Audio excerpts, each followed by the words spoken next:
ED ने शिवसेना नेता व राज्यसभा सांसद संजय राउत को एक मनी लॉन्ड्रिंग मामले में किया गिरफ्तार। छत्तीसगढ़ के मुख्यमंत्री कार्यालय में उप सचिव सौम्या चौरसिया को किया ईडी ने गिरफ्तार। ईडी ने किया झारखंड के मुख्यमंत्री हेमंत सोरेन को गिरफ्तार। ईडी ने शराब नीति केस में दिल्ली के मुख्यमंत्री अरविंद केजरीवाल को किया गिरफ्तार और दिल्ली की राउस एवेन्यू कोर्ट में पेश कर 10 दिन का मांगा रिमांड। ईडी ने केजरीवाल को इस मामले का मास्टरमाइंड बताया है और कहा कि मुख्यमंत्री अरविंद केजरीवाल शराब नीति बनाने में सीधे तौर पर शामिल थे और शराब नीति लागू करके साउथ ग्रुप शराब कंपनी को लाभ पहुंचाने के लिए उनसे 100 करोड़ रिश्वत प्राप्त की और उनमें से 45 करोड़ गोवा इलेक्शन में भी यूज किए। ईडी की मांग पर कोर्ट ने अरविंद केजरीवाल को 28 मार्च तक भेजा रिमांड पर। ईडी दोस्तों, आखिरकार ये ईडी है क्या चीज? इस समय देश में ईडी की चर्चा पूरे जोरों पर है। देश में लोग यह जानना चाहते हैं कि ये ईडी क्या क्या कर सकती है, इसकी पावर क्या है, यह किसके अंडर काम करती है। दोस्तों, आपको बता दूं कि ईडी एक लॉ इन्फोर्समेंट फर्म है जो मोटे फाइनेंशियल घोटालों पर सीधी नज़र रखती है और उनके ऊपर एक्शन लेने की पावर रखती है। ईडी वह एजेंसी है जिससे बड़े बड़े घोटालेबाज व्यापारी, बड़े बड़े करप्ट नेता, बड़े बड़े धन्नासेठ और अगर आजकल की बात करें तो ओपोजिशन पार्टी के नेता भी खौफ खाते हैं, क्योंकि ईडी सेंट्रल गवर्नमेंट के अंडर काम करती है और रूलिंग पार्टी ओपोजिशन पार्टी पर दबाव बनाने के लिए उन पर कार्रवाई का आदेश ईडी को दे सकती है। दोस्तों, आज़ादी के बाद हमारा देश अपनी आर्थिक स्थिति सुधारने में लगा था।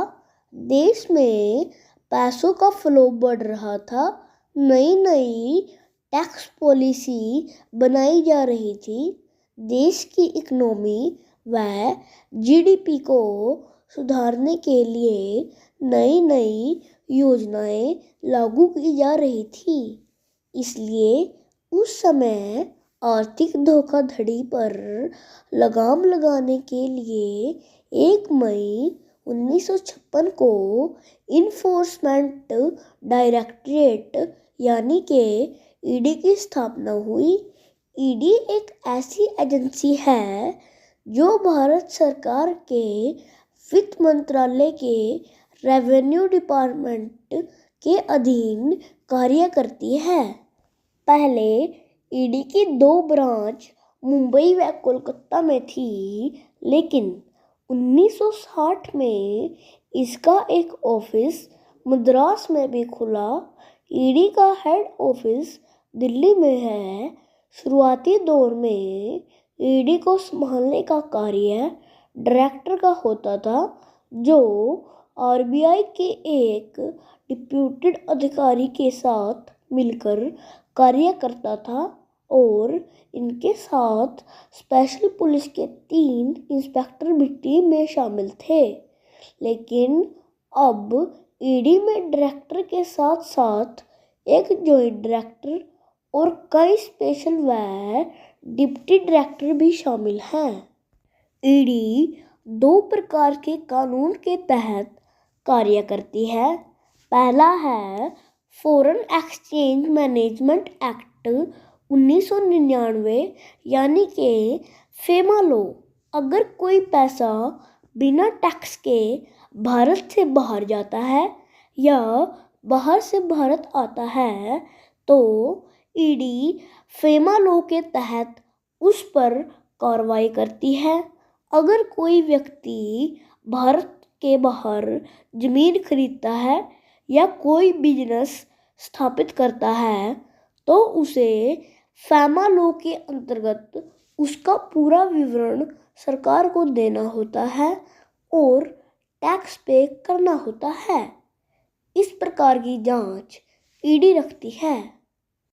दोस्तों, शायद आप लोगों ने देखा होगा जब आपका कोई रिलेटिव या दोस्त विदेश से पैसे आपके खाते में भेजता है तो बैंक में आपसे फेमा फॉर्म भरवाया जाता है ताकि बाहर से आए पैसे का पूरा विवरण मिल सके और उस पर टैक्स लगाया जा सके। दूसरा कानून जिसके तहत ईडी कार्य करती है वह है prevention of money laundering act 2002 यानी कि PMLA कानून।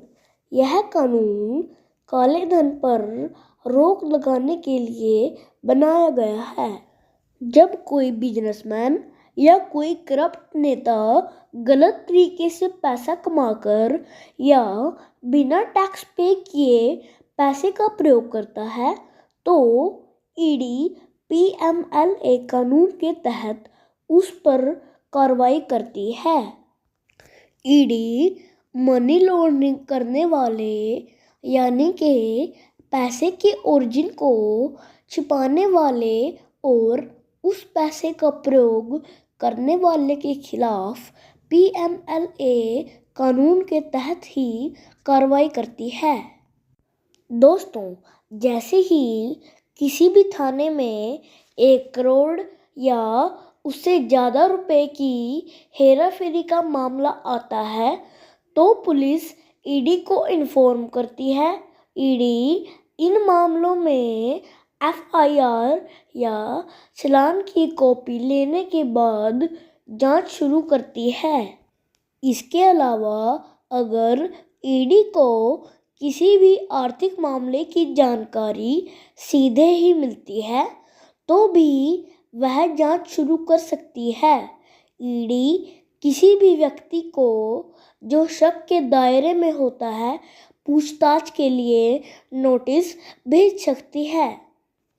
ईडी को छापा मारने, संपत्ति जब्त करने और गिरफ्तार करने का अधिकार है। ईडी बिना कारण बताए गिरफ्तार करने व बिना कुछ किए संपत्ति जब्त करने का भी अधिकार है। ईडी के अधिकारी का बयान अदालत में सबूत के तौर पर प्रयोग होता है। इस प्रकार पैसों से संबंधित किसी भी मामले में जांच, नोटिस, पूछताछ, संपत्ति जब्त व गिरफ्तारी का अधिकार ईडी के पास है। दोस्तों, यह कहना बिल्कुल सही होगा कि हमारे देश को आर्थिक रूप से मजबूत बनाने में ईडी का बहुत बड़ा योगदान रहा है, लेकिन ये बात भी सच है कि रूलिंग पार्टी ईडी की कार्यप्रणाली को बहुत हद तक प्रभावित करती है। दोस्तों, अगर आपको वीडियो अच्छी लगी हो तो लाइक व शेयर कर दें और चैनल को सब्सक्राइब कर लें ताकि आगे आने वाली वीडियो आपसे मिस ना हो।